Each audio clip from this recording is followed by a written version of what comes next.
우리 교회 자랑인 K&K 어린이 합창단입니다. 여러분의 자녀들 가운데 이 아이들 어린 시절부터 이렇게 합창 활동하면 다른 어떤 것 교육시키는 거 학원 보내는 것보다 훨씬 인격적으로 또 큰 도움이 됩니다. 많은 관심들 가져주시기 바랍니다. 오늘 새로 우리 교회에 처음 방문해 주신 태신자 여러분들 진심으로 환영합니다. 어려운 발걸음 하셨습니다. 잘 오셨습니다. 옆에 분들하고 인사하십시다. 참 잘 오셨습니다. 와주셔서 감사하고요. 우리 예수님께서 공생의 사역을 감당해 나가실 때 저 남쪽 유대 땅에서 사역하셨던 때가 있었습니다. 이제 그때에는 예수님께서 하나님의 나라의 복음을 전하시고 병든 자들을 고치시고 또 예수님 자신의 십자가 죽으심과 부활에 관한 예언의 말씀을 들려주셨더랬습니다. 그렇게 유대 땅에서 사역하시던 예수님께서 이제 북쪽 예수님이 자라난 곳 갈릴리 지역으로 이제 이동하시게 되었습니다. 그래서 유다 땅에서 갈릴리로 이동하게 될 때에는 사마리아라고 하는 땅을 지나가게 됩니다.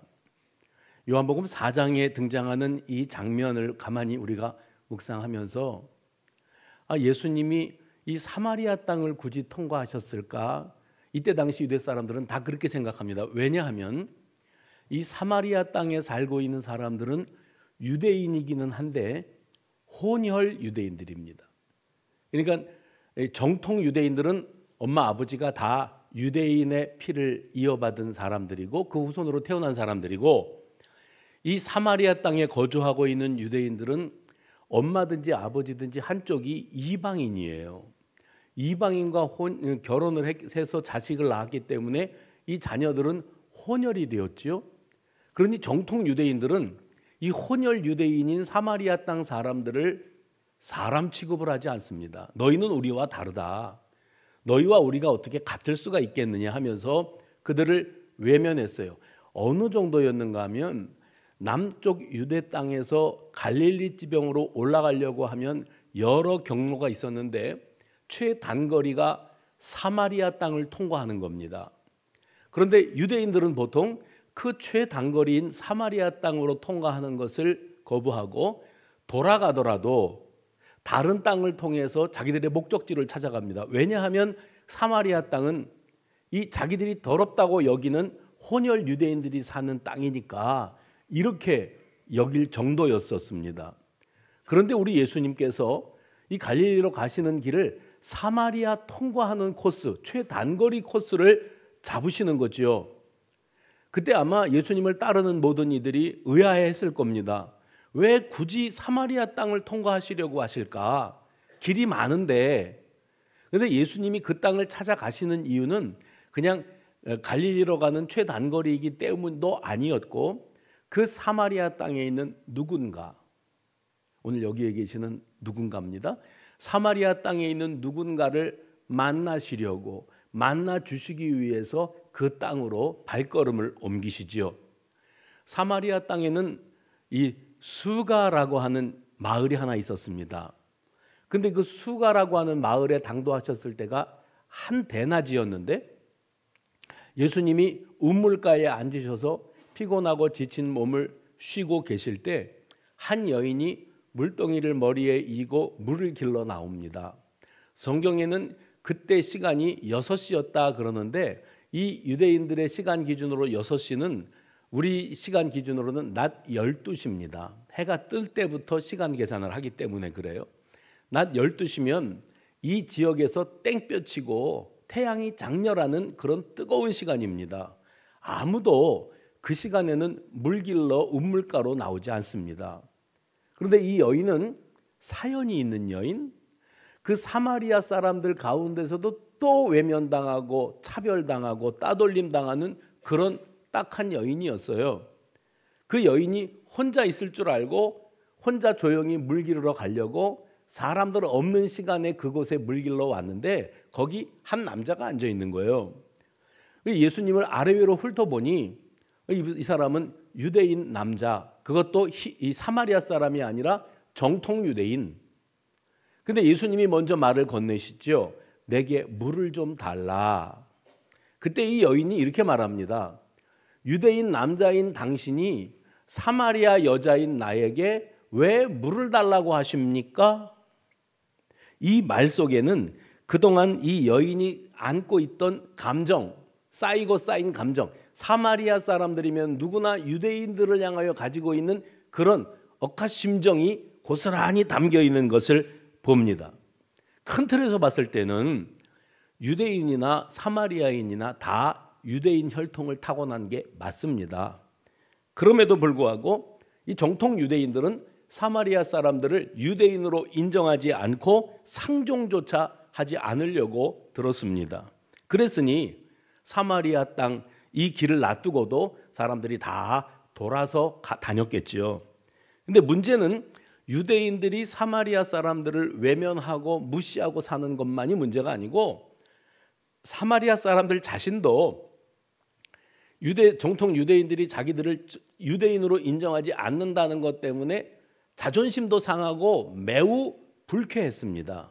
우리도 엄마든지 아버지든지 한 사람은 유대인인데 그런 이유로 너희가 우리를 유대인 취급을 안 하고 외면을 하느냐 하고 자기들도 감정이 있어서 그래? 그렇다면 좋다. 우리도 너희들이 우리를 사람 취급 안 하니 우리도 너희들하고는 상종하지 않고 살겠다. 그래서 유대인들과 사마리아인들 사이에는 보이지 않는 벽이 존재했습니다. 거리감이 있었지요. 어찌하여 사마리아 여자인 나에게 유대인인 당신이 물을 달라고 하십니까? 이 말은 어떤 의미인가 하면 웬일이십니까? 사마리아 사람들에게 상종도 하지 않는 유대인인 당신이 왜 사마리아 사람에게 물을 달라고 먼저 말을 거는 겁니까? 하고 자기의 그 빈정거리는 마음, 그 상한 마음을 고스란히 그 감정을 표현을 하고 있습니다. 이때까지만 해도 여인은 예수님을 알아볼 수 없죠. 누군지를 몰랐습니다. 그저 유대인 남자로구나 하는 정도로만 바라보고 있었습니다. 그리고 내심 사마리아 사람인 자기를 무시하던 유대인 남자가 이제 물을 달라고 말하는 것을 듣는 순간에 딱 처음 드는 감정이 뭐냐면 거부감, 적개심. 우리는 어려서부터 이렇게 편가르기 있지 않습니까? 편가르기, 내 편을 가르는데 아주 익숙한 민족입니다. 공기놀이를 하든지 또 구슬치기를 하든지 고무줄을 하든지 편을 가르려면 가위바위보를 하든지 손바닥을 뒤집든지 하면서 내 편, 이긴 편, 진 편 이래가면서 놀이를 했던 기억이 있습니다. 교회 밖의 사람들을 목사가 생각해 봅니다. 교회 안의 사람들, 교회 밖의 사람들. 또 교회 밖에 계시던 분들 가운데 어떤 분들이 오늘 오랜만에 교회 안에 들어와 주셨어요. 그러면 목사가 생각할 때 교회 밖에 있는 분들은 오늘 일요일이라고 빨간 날이라고 사람들은 다 각자 쉬고 TV 앞에 누워있고 혹은 놀러 나가고 단풍놀이 가고 하는데 이렇게 쾌청하고 좋은 날 예배당에 들락거리는 많은 사람들을 바라보면서 그들이 무슨 생각을 할까요? 아무 생각 없습니다. 그런가 보다 하지 거기에 무슨 저기 뭐가 있길래 저렇게들 들락거릴까 하는 그런 생각조차 없습니다. 저는 예수 믿는 일에 대해서 본능적인 거부감, 본능적인 반감, 편견, 적개심, 선입견에 사로잡혀 있는 사람들을 봅니다. 그러면서 동시에 놀랍게도 그들 가운데 적지 않은 사람들이 과거에 소시적에 교회를 가본 일이 있었다는 것도 알게 됩니다. 그리고 때로 어떤 이는 자신이 겪어봤던 어떤 교회, 자신이 만났던 어떤 목사에게 상처를 받아서 그것 때문에 교회를 떠나고 교회를 등지게 된 그런 사람들도 봅니다. 아니 어떤 이들은 소위 교회를 다녀봤는데 은혜 받았다는 게 뭔지를 몰라요. 성령이 뭔지를 몰라요. 은혜도 없고 확신도 없고 체험도 없이 그냥 습관적인 종교 행위, 교회 생활을 그렇게 들락날락 종교 행위로만 이어오다가 어떤 계기, 그거는 뭐 결혼을 계기로 해서 뭐 이사하는 것을 계기로 해서 혹은 분가하는 것을 계기로 해서 혹은 코로나를 계기로 해서 교회에서부터 자연스럽게 멀어졌어요. 그런데 내가 은혜가 없고 체험이 없다 보니까 반드시 교회로 돌아가야 되는 그 필요성을 느끼지를 못해요. 누가 나보고 교회로 다시 돌아와라 그래도 내가 그때 그냥 교회는 그렇게 왔다 갔다 했었는데 오랜만에 다시 가려니까 참 그것도 민망스럽고 안 하던 짓을 하는 것처럼 어색하기 짝이 없어요. 그래서 아예 교회와 멀어지고 발을 끊는 그런 분들도 봅니다. 또 어떤 분들은 교회를 떠난 이들도 있지만은 교회를 다녀본 일이 한 번도 없는 그런 분들도 보게 됩니다. 소위 자기 스스로 나는 크리스찬이야 하고 자부하는 어떤 사람들이 말하는 것이나 행동하는 것이나 이런 모든 것을 보면서 너무 이중적인 거예요. 행동과 삶이 맞지를 않는 거예요. 그런 것들 때문에 실망을 하거나 실망을 넘어서 환멸감까지 느껴본 일이 있습니다. 그래서 나는 처음부터 교회는 가본 적도 없지만 앞으로도 내가 저런 사람들이 가득한 교회에는 갈 일이 없다 하고 단정해 놓고 살아가는 사람들, 마음속 깊은 곳에 거부감, 반감을 가지고 살아가는 사람들도 적지 않다는 것을 깨닫게 됩니다. 일단 여러분 예수님을 제대로 만나셔야 됩니다. 만약에 누군가 여러분들이 내가 예수 앞으로 나오는데 회방거리가 되었다. 누구 때문에 상처받고 누구 때문에 누구 같은 사람들 만날까 봐 교회 못 가겠다고 했다면 그 누구는 예수를 제대로 못 만난 사람이었어요. 은혜를 제대로 못 받은 사람이었어요. 그냥 종교인이었어요. 그러나 진정으로 인격적으로 주 예수 그리스도를 나의 구주로 모셔드린 사람을 만나고 그리고 그들과 같이 공동체를 이루고 신앙의 길을 걸어가다 보면 여러분들 마음 가운데 아, 예수 믿는다는 건 이런 게로구나 하는 것을 느끼고 깨닫는 일들이 있으실 겁니다. 그렇다면 우리가 예수님을 만나러 나가는 길에 걸림돌 해봅시다. 걸림돌. 뭔가 걸림돌 노릇을 했던 어떤 사람, 어떤 교회, 어떤 목사가 있었다면 여러분 그것부터 해결하셔야 됩니다. 이걸 내려놓고 세상과 거기에 사는 사람들이 완벽하지 않은 존재라고 하는 사실을 여러분이 인정하셔야 됩니다. 많이 어설픕니다. 많이 기대에 못 미칩니다.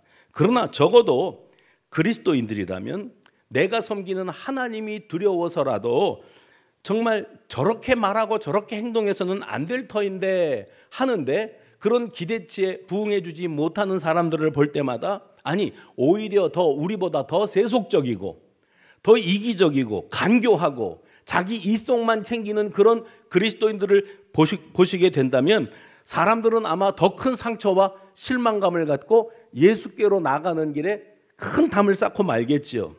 이 시대 교회를 등지는 이들을 가나안 성도라고 부른답니다. 가나안을 거꾸로 읽으면 안 나가거든요. 나는 교회 안 나가. 너나 잘해. 나한테 자꾸 이래라 저래라 하지 마 하는 그런 이유도 사람을 보며 세상을 볼 때 만족함을 느끼지 못하는 사람들이 너무나 많았기 때문입니다. 유대인 남자인 예수님을 처음 본 이 사마리아 여인이 자기의 그 냉소적이고 빈정거리는 감정 그리고 거부감과 반감을 감추지 않은 이유가 뭘까? 유대인인 당신이 웬일로 사마리아 여인인 나에게 말을 먼저 건넵니까? 당신들은 그러지 않기로 하지 않았습니까? 그래서 우리를 인간 이하로 취급하지 않습니까? 하는 그런 감정을 표현한 이유가 어디에 있을까? 당신들은 철저한 이분법 논리로 세상은 예수를 믿고 구원받은 사람들과 예수 믿기를 거부하고 지옥으로 굴러떨어질 자들로 나누어서 바라보고 있지 않습니까? 그런 당신들이나 잘하시지 왜 자꾸 나를 귀찮게 하는 겁니까? 내버려 두십시오. 내가 지옥에를 가든지 어디를 가든지 내일은 내가 알아서 하겠습니다. 그러니까 나는 지금이 너무 좋다고요. 돈 벌고 자식 키우고 뒷바라지하고 출가시키고 손주 보다가 노후 즐기다가 늙어지면 그렇게 살다가 죽겠지요. 죽으면 끝이겠지요. 그게 보통 가지고 있는 감정들이겠습니다. 그러니까 나를 좀 성가시게 하지 마라. 자꾸 교회 가자 뭐 어쩌자 성화 좀 하지 마라. 내일은 내가 알아서 한다. 죽으면 끝 아니냐. 그런데 여러분, 사람이 죽으면 과연 끝일까? 만약에 우리의 영혼이, 그건 인정하시죠? 여러분에게 영혼이 있습니다. 그 영혼이 죽음으로 끝난다면 왜 사람들이 예수 믿자고, 예수 믿고 구원받으라고, 나랑 같이 교회 가자고 그렇게 성화들을 했을까요? 영혼은 죽음 이후에 끝장나는 게 아닙니다. 육신은 흙으로 가겠지만 영혼은 구천을 떠돕니까? 귀신이 됩니까? 영혼은 영원한 곳으로 갑니다. 그 영원한 곳이, 한 곳은 영벌이고, 해봅시다. 영벌, 지옥입니다. 한 곳은 영생입니다. 해봅시다. 영생. 영생으로 가든가 영벌로 가든가, 영이 붙었잖아요. 영원히 살고 어떤 곳에서는 영원히 살면서 벌을 받아요. 이것이 죽음 이후에 뭐 100년만, 죽음 이후에 영혼이 100년만 더 산다고 그래도 아마 예수 믿는 여러분 주변의 가족이나 친구들이나 이웃들이 그렇게 성화하지 않았을 거예요. 그런데 영혼의 처소, 또 해봅시다. 영혼의 처소. 내가 죽어서 내 영혼은 어디에 가서 영원히 거하게 될까? 이것이 100년도 거의 채우기 힘든 우리들의 짧은 인생 속에서 이 땅 위에 살면서 주 예수 그리스도를 나의 구주로 영접했느냐 그렇지 않았느냐, 예수를 제대로 만났느냐 그냥 건성건성 예수 믿는 신용만 했느냐, 이것에 따라서 갈라지게 되어 있다는 거예요. 그래서 제가 자꾸 그 말씀을 드립니다. 예수님을 만나셔야 되는데 제대로 만나세요. 진짜 만나셔야 돼요. 아, 예수님이 나 같은 죄인 살리시기 위하여 대속의 제물로 십자가에 달려 죽으셨구나. 우리 모두를 살리시기 위한 예수님, 나의 구원자이기 전에 나 같은 죄인 살리신 그분의 은혜가 내가 감당할 수 없구나가 그냥 쓰나미, 이 커다란 파도가 나를 덮는 것처럼 그 은혜와 사랑이 나를 덮을 때 소름이 머리끝부터 땅끝까지, 발끝까지 쫙 끼치면서 그 감격, 그 감동이라는 게 밀려오거든요. 그때 예수님을 제대로 만난 사람들의 특징이 뭐냐면 회개부터 해요. 내가 살아온 죄인 된 삶에 대해서 정말 너무 아파해요. 그리고 나 같은 죄인 살리신 주님 앞에 감사해요. 감격해요. 그리고 내가 죽는 날까지, 영혼과 육신이 분리되는 그 순간까지 나는 주님을 떠나지 않겠습니다. 그리고 내가 이 땅 위에서 내 소명의 길, 사명의 길이 끝나서 내가 죽어지면 육신은 한 줌의 재가 되든가 흙으로 묻히겠지만 내 영혼은 아버지의 품으로, 내 본향으로 돌아가서 거기서 영생, 영벌이 아니에요. 영생을 얻게 될 줄로 믿습니다. 그 믿음으로 사는 사람들이 진짜 그리스도인이에요. 그런 믿음을 가진 사람들이 여러분에게 사기치고 여러분들에게 상처 주고 자기 이성만 챙기고 했다면 그 사람들은 예수님을 아직 제대로 못 만났는데 소속만 그리스도인으로 되어 있던 그런 사람들을 겪으셨던 겁니다. 예수님에 대해서 믿는 사람들이 가지고 있는 편견, 거부감을 가졌던 사람이 있다면 요한복음 1장에 그런 사람 하나 더 등장합니다. 이 사람의 이름은 나다나엘이라고 하는 이름이었습니다. 사마리아 여인이 예수님 앞에 당신은 유대인 남자로서, 유대인으로서 왜 사마리아 사람인 나에게 물을 달라고 하십니까? 했다면 이 사람 나다나엘은 어떤 선언을 했는가 하면 나사렛에서 무슨 선한 것이 날 수 있겠느냐 이렇게 말했습니다. 왜냐하면 그 친구 빌립이 예수님을 소개할 때 그분은 나사렛 예수라고 말했거든요. 그 나사렛이라고 하는 지명이 마땅치가 않았어요. 왜냐하면 우리의 구원자로 이 땅에 오실 분이 계시다는 것을 구약 성경에서부터 예언자들이 예언했거든요. 그래서 유대인들은 다 이제 우리를 이 로마 정권의 압제하에서 벗어나게 해주실 우리의 메시아 구원자가 오시겠구나 알고들은 있었어요. 지식으로. 그러나 그분이 오신다면 당연히 대도시인 예루살렘에 오시지 뭐 저 나사렛에서 오신다든지 베들레헴에서 태어나신다든지 하는 것은 저들로서는 감당할 수 없고 받아들이기 어려운 일이었습니다. 그래서 나사렛에서 무슨 선한 것이 날 수 있겠느냐 했을 때 그는 나다나엘은 나사렛에 대한 자기의 편견, 나사렛은 시골 촌구석이고 거기는 큰 인물이 날 동네가 아니라고 하는 그 편견이 있었어요. 그때 빌립이 나다나엘을 붙잡고 야, 나사렛이면 어떻고 베들레헴이면 어떻고 예루살렘이면 어떠냐, 그게 뭐 그렇게 중요하냐, 너 예수님이 어떤 분이신지 네가 한번 만나보면 마음이 달라질 걸, 내 말만 믿고 한번 가서 예수님 보자, 이렇게 그를 설득했다면 아마 이 상황은 다르게 전개됐을 거예요. 근데 빌립이 나다나엘에게 뭐라고 말하냐면 와보라 한마디만 했어요. 해봅시다. 와보라. 내가 너한테 긴 말로 설명하고 설득을 해서 네가 내 말에 설득이 되어서 그래서 예수님 만나러 온다고 한들 네 마음이 열려지지 않으면 아무 의미가 없지 않겠느냐? 내가 너한테 해줄 말은 이거밖에 없다. 일단 너 예수님 좀 만나봐. 예수님 한번 만나봐라. 직접 만나봐라. 이 말을 들은 나다나엘이 요한복음 1장 47절에 예수께서 나다나엘이 자기에게 오는 것을 보셨다, 이렇게 기록이 되고 있거든요.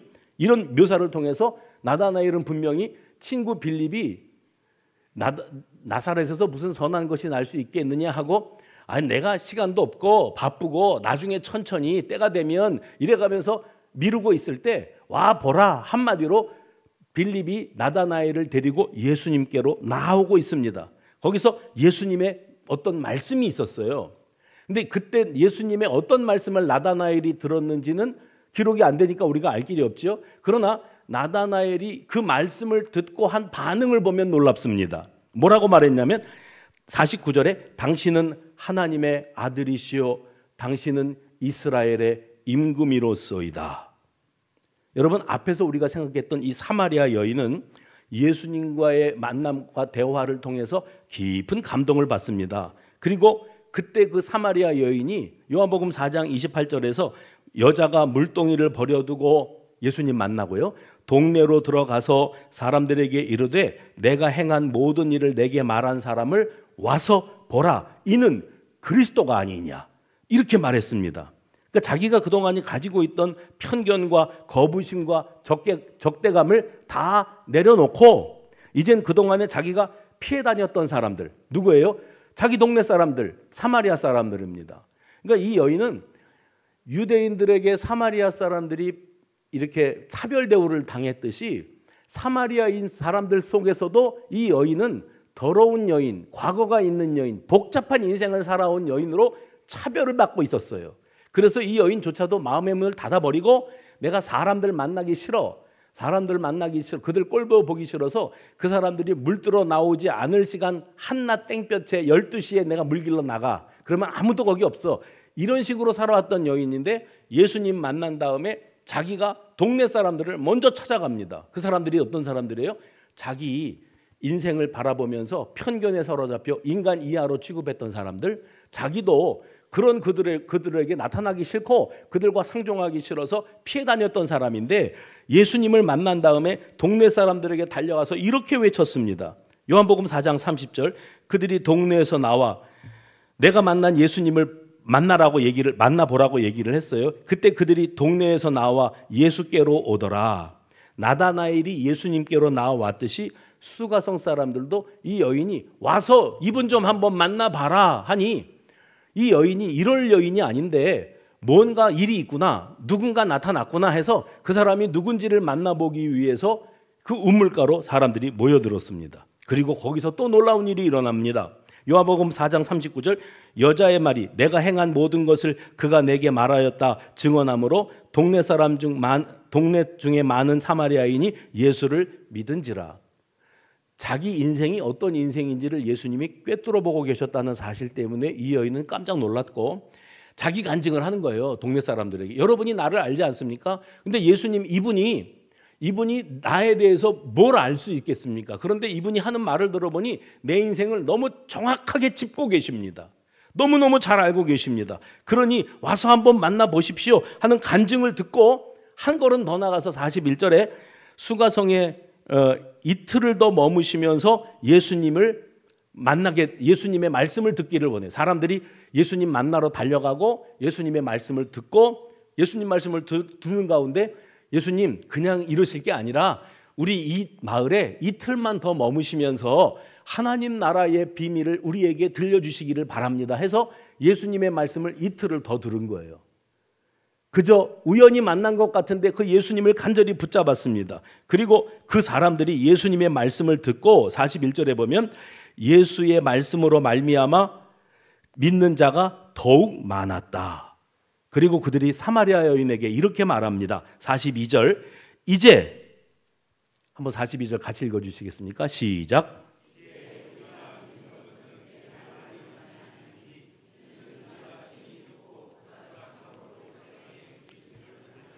놀라운 간증입니다.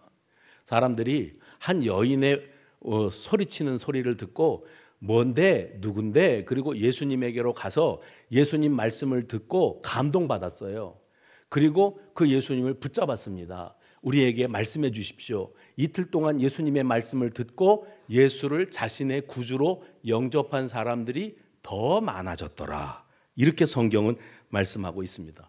오늘 이 자리에 예수 믿기 참 힘들었던 분들, 교회에 대해서 예수에 대해서 편견과 선입견과 때로는 거부감을 갖고 계셨던 분들이 초청받아서 오셨습니다. 설득당해서, 그래서 누군가 나를 붙잡고 선은 이렇고 후는 이래, 그러니까 내 말을 잘 기억해, 그리고 오늘부터 예수 믿자잉? 그러면 그래 나도 예수 믿을게, 이렇게 해서 오신 분들은 거의 없어요. 그냥 하도 성화하니까 한 번만 가자, 한 번만 가자, 내 얼굴을 봐서 한 번만 가줘라. 그래서 한번 와보라 하니까 와 보시는 분들도 계실 겁니다. 지금까지 말씀드렸던 사마리아 여인이나 나다나엘과 같은 이들도 그렇게 예수님께로 나왔습니다. 그냥 와보라, 와서 보라 하니까 와서 한번 참석해 본 거예요. 그리고 그들이 와 봤는데 이제 주님의 말씀을 듣는 거예요. 이제부터가 중요한 거예요. 예수님을 만나야 되고 예수님의 말씀을 들어야 됐는데 왜 중요한가 하면 예수님의 말씀을 직접 듣는 중에 내 마음 가운데 믿음이 들어왔어요. 누가 소개해줘서 만난 예수가 아니라 내 삶에 깊숙이 찾아와 주신 예수님, 나를 사랑하사 나를 위하여 기꺼이 십자가에 죽어주심으로 아무것도 아닌 나를 그분의 자녀 삼아주신 그분 예수님을 제대로, 인격적으로 제대로 만난 거예요. 오늘 이 자리에 계신 모든 분들에게 그런 은혜가 임하시기를 간절히 소망합니다. 와 보라기에 못 이겨서 오기는 왔지만 정말로 중요한 건 이 자리에서 말씀을 지속적으로 듣는 거예요. 그분의 말씀을 들음으로 하나님의 사랑이 어떤 사랑인지, 나 같은 죄인을 얼만큼 사랑하셨는지 이게 내 마음에 와 닿고, 그걸 우리는 이번 한 해 동안 실감 이렇게 했거든요. 실감이 나야 돼요. 그 사랑이 실감 나야 돼요. 와 닿고 그 말씀에 감동이 되고 감격해서, 그리고 예수님으로 말미암아 구원받은 하나님의 자녀가 된 삶을 살아가기 시작하고 이 땅 위에 살다가 이제 죽음 이후에 갈 곳이 확정된 사람, 같이 해봅시다. 갈 곳이 확정된 사람, 거기는 영생의 땅이 될 줄로 믿습니다. 오늘 읽은 사도행전 16장에는요 복음 전도자였던 사도 바울이 어느 동네에 가서 기도할 장소를 찾고 있었어요. 기도할 장소를 찾다가 한 여자를 만났는데 이 여자는 귀신 들린 여자였어요. 근데 이 여자가 들린 귀신이 어떤 귀신인가 하면 점 치는 귀신이에요. 그러니까 이 여자는 귀신에 사로잡혀서 점을 치는데, 사람들이 이 여자에게 와서 점을 치면 미래에 되어질 일들을 진짜 귀신같이 알아맞히는 거예요. 그것 때문에 소문이 나가지고 많은 사람들이 귀신 들린 여자에게 와서 점을 쳤고, 이 여자는 여종이었거든요.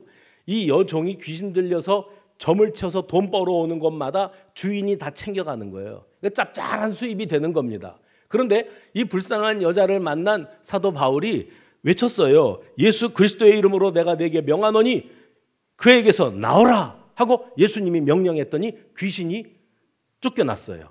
그러니까 귀신에 사로잡혔던 여자가 귀신이 나갔으니 편안해졌지요. 자유로워졌습니다. 비정상이 정상으로 돌아왔습니다. 잘된 일이죠. 그래서 많은 사람들이 저 여자에게서 귀신이 나갔다고 놀라움을 금치 못하는데, 이 일이 정말 마땅치 않고 화가 나고 짜증나는 사람 하나 있었으니 이 귀신 들린 여종의 주인 되는 사람이에요. 그동안에 이 종 때문에 자기가 수입을 잘 쏠쏠하게 챙기고 있었는데 이제 이 귀신이 나가버렸으니 더 이상 점을 칠 수가 없어요. 그래서 너무 화가 나가지고 바울과 실라 이 전도자들을 당국에다가 고발합니다. 뭐라고 고발해야 될까요? 이 사람들이 귀신을 내쫓는 바람에 내 여종이 더 이상 점괘가 나오지 않아서 그래서 내가 돈벌이가 영업방해입니다. 이렇게 하면 너무 품위가 없어 보이니까 그들이 뭐라고 고발을 했는가 하면 얼토당토하는 이유로 고발을 합니다. 이 사람들은 유대인인데 이 성을 요란하게 하고 로마인인 우리가 용납할 수 없는 풍속을 전파한다. 이렇게 죄명을 뒤집어 씌워서 고발했어요. 그리고 사실 바울과 실라가 즉시 체포되고 구금되었는데 그냥 갇히기만 한 게 아니라 매를 엄청나게 두드려 맞고 두 발에 착고가 채워지고 투옥이 되어서 그 감옥에 갇혀서 밤을 지새웁니다. 그런데 그 밤에 바울과 실라가 하나님 앞에 기도했답니다. 찬양했답니다. 그렇게 두드려 맞고 억울하게 누명을 쓰고 감옥에 들어왔는데 기도하고 찬양했답니다. 그리고 이런 일이 일어나요. 오늘 성경 우리가 읽은 본문입니다. 지진이 일어났어요. 지진이 일어났고 그리고 옥토가 흔들렸고 옥문이 열려졌고 착고가 풀리는 역사가 일어났습니다. 이거는 감옥에 갇혀있는 죄수들이 자기들이 눈으로 목격한 현실 아닙니까? 지진이 일어나서 모든 것이 다 풀어지는 역사. 근데 간수가 자다가 놀랬어요. 지진이 일어나니까 자다가 놀래서 등불을 들고 나갔는데 가보니 문이 다 열려 있는 거예요. 감옥 문이 열려 있다는 것은 뭘 뜻하는가 하면 죄수들이 다 탈옥했다는 거지요. 이 문이 지진으로 열려지니까 때는 이때다 그러고 죄수들이 다 도망갔구나 그러고 이 간수가 얼마나 자기 책임이 무거운지 이제 이 죄수들을 지키지 못한 내 책임이 얼마나 무거운지 차라리 내가 목숨을 끊는 게 더 편하다 이렇게 여길 정도로 극단의 자리에까지 갔어요. 그래서 스스로 목숨을 끊으려고 자결하려고 칼을 뽑아들었는데 사도 바울이 그때 소리를 지릅니다. 내 몸을 상하게 하지 말라. 우리가 여기 있다. 간수가 더 놀랐어요. 달려가서 보니까 무서워 떨면서 바울 앞에 엎드렸다. 성경은 그렇게 말합니다. 그리고 그를 옥에서 데리고 나왔어요. 그리고 묻습니다. 바울과 실라에게 선생들이요. 한번 읽어봅시다. 시작. 여기에서 여러분 간수의 사고의 흐름을 한번 보셔야 됩니다. 의식의 흐름. 그는 두 사람이 귀신 들린 여종에게서 귀신을 쫓아내서 그 괴로움에서 벗어나게 해줬다는 사실을 잘 알고 있는 사람입니다. 그리고 억울하게 누명 쓰고 고발당해서 매 맞고 감옥에 들어와 있다는 것도 잘 알고 있는 사람입니다. 이 사람들이 이렇게 투옥될 만한 죄가 있는 건가? 이 사람들이 과연 무슨 죄가 있는 것일까? 그냥 이 사람들이 한 일은 복음을 전한 것밖에 없는 건데 이게 간수가 가지고 있는 양심의 소리였어요. 그런 그들이 매까지 맞고 자기가 간수로 있는 감옥에 투옥되어지는 장면만 보고서 이제 자기는 자기 할 일만 하면 돼요. 이 감옥에 갇힌 죄수들을 잘 지키기만 하면 됩니다. 그들은 이 간수는 예수에 대해서도 관심 없고 복음에 대해서도 알지 못하고 그냥 인간적으로 바울과 실라가 이렇게 억울한 누명을 썼다는 것이 딱하기만 했었어요. 그런데 그런 곤경을 겪어도 이 사람들이 찬송하고 기도했다. 뭘 느꼈냐면 뭔가 있나 보다. 이 사람들에게는 남다른 어떤 면이 보이는데 뭔가 있나 보다. 그렇게 여겼어요. 그랬더랬는데 감옥이 열려 있음에도 탈옥하지 않은 것이 결정타가 됩니다. 아, 뭐가 있긴 있구나. 참 남다르다 하고 그 앞에 엎드렸어요. 당신들이 전하는 그 예수님을 나도 만나고 싶습니다. 나도 구원받고 싶습니다. 이때 31절 오늘 본문 말씀의 제목입니다. 이르되 주 예수를 믿으라. 그리하면 너와 네 집이 구원을 얻으리라. 해봅시다. 주 예수를 믿으라. 그리하면 너와 내 집이 구원을 받으리라. 그들이 주의 말씀을 그 사람과 간수와 그 집 모든 사람들에게 전했다. 32절에 말했고요. 바울의 말대로 간수는 주 예수 그리스도를 자신의 구주로 모셔드렸고 자신의 가족들이 말씀 듣게 했습니다. 그래서 33절 보면 그 밤에 그 시간에 간수가 그들을 데려다가 맞은 자리를 깨끗이 씻어주고 자기와 가족들이 다 세례를 받은 다음에 극진하게 대접을 했고 34절 후반절에 그와 온 집안이 하나님을 믿음으로 크게 기뻐하니라. 이 말은 한 이방인의 가정에 들려진 복음으로 말미암아 가정이 변화되고 삶이 바뀌어지는 역사를 보여주고 있습니다. 여러분, 이 간수에게도 선입견이 있었습니다. 편견이 있었습니다. 아니, 철저한 무관심이 있었어요. 예수 믿는 거는 나하고는 평생 아무 상관도 없는 일이고 예수는 너희들이나 열심히 잘 믿어. 나는 로마인으로서 간수 노릇이나 열심히 할 거야 하고 살아갔어요. 그러니까 자기는 간수고 지금 감옥에 들어온 바울과 실라는 죄수일 뿐이지 그들이 전하는 복음, 예수 아무 관심도 없었습니다. 그리고 옥문이 열렸으면 얼른 달아나는 것이 정상이고 나 같아도 그랬겠는데 그들은 달랐어요. 뭐가 달라도 달랐어요. 뭐가 이들을 이렇게 다른 사람들로 살게 만들까? 그들이 전했다는 그 복음을 나도 한번 들어봐야 되겠다. 그들이 말하는 그 구원을 나도 받고 싶다. 이런 간절함이 생겼습니다. 바로 아무 관심도 없었던 한 간수가 그리스도에 대해서 관심을 갖고 자기가 그동안 가지고 있었던 무관심이나 선입견이나 편견이나 적개심이나 거부감을 거두는 순간이 바로 이 순간이었어요. 사랑하는 여러분, 예수 믿지 않는 이들과 믿는 이들 사이에 보이지 않는 간격이 존재한다는 것은 사실입니다. 믿지 않는 사람들은 믿는 이들에게 무관심, 편견, 오해, 거부감, 적개심이 있습니다. 그들은 살면서 적어도 소위 그리스도인이라고 하면서 무례하기 짝이 없고 이기주의적이고 남들에게 피해를 끼치며 살아가는 그 사람들, 이기적인 사람들. 그래서 모든 그리스도인들은 다 그 모양들인 줄로 알았어요. 자기들밖에 모르는 인간들, 자기들은 옳고 남들은 다 틀렸다고 말하는 그런 독선적인 인간들이 그리스도인 줄로 알았어요. 일상 속에서 누가 예수를 믿는다 그러면 그래서 내심 거리를 뒀어요. 내가 자칫 저 사람하고 친했다가는 교회 가자, 예수 믿어라 이딴 소리 할까 봐 거리를 두고 거부감을 감추지 않았어요.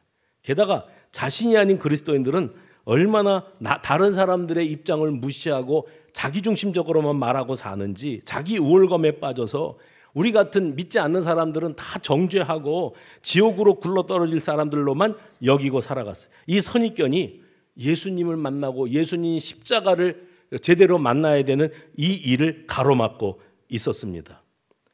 반면에 그리스도인들 역시 비그리스도인들을 바라보는 시선이 오로지 예수 안 믿는 사람들은 정욕적이고 세속적이고 물욕에 빠져 있고 현실 만족, 쾌락에만 몰두하고 사는 그런 종자들이다. 이렇게 믿는 사람들도 또한 그들에게 거부감을 갖고 편견과 또 선입견을 가지고 있었습니다. 이 모든 것들을 다 걷어내야 됩니다. 믿는 사람들은 믿지 않는 사람들에 대해서 일방적으로 매도하는 것들을 걷어내야 되고 믿지 않는 사람들도 믿는 이들에 대해서 가지고 있었던 거리감과 거부감들을 걷어내야 됩니다. 그리고 예수님 말씀하세요. 다 걷어내라. 단순하다. 주 예수를 믿으라. 그리하면 내가 구원을 받고 내 가족도 구원을 받는다. 죽음 이후에 모든 게 끝난다고. 영원히 가야 할 두 장소가 준비되어 있다. 하나는 영생이고 하나는 영벌이다. 내 영혼은 지금 어디로 향하고 있느냐? 이 땅 위에 살다가 죽으면 다 끝난다면은 그거는 상관없겠지만 이 땅 위에 살다가 내 영혼이 어느 곳이론가 가서 영원을 살게 된다고 한다면 이거는 대단히 심각한 일이 아닐 수가 없는 겁니다. 로마서 10장 17절 믿음은 들음에서 나며 읽어봅시다. 시작.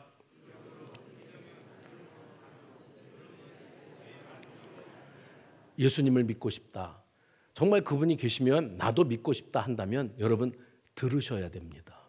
오늘 나다나엘도 그랬고 사마리아 여인도 그랬고 오늘 여기 사도 바울을 통해서 예수님의 말씀을 들었던 간수도 그렇고 다 저들의 삶의 터닝 포인트, 전환점은 들음이었어요.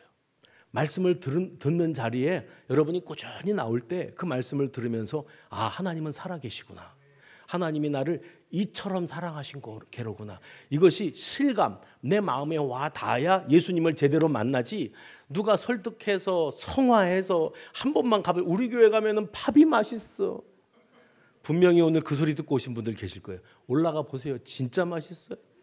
근데 중요한 건 밥이 맛있는 교회를 다니는 게 중요한 게 아니라 그 교회를 다니면서 우리 예수님을 제대로 만나는 거예요. 나를 사랑하신 그분을 온전히 중심에 모셔드리는 저와 여러분, 우리 모두가 되시기를 주의 이름으로 축원합니다.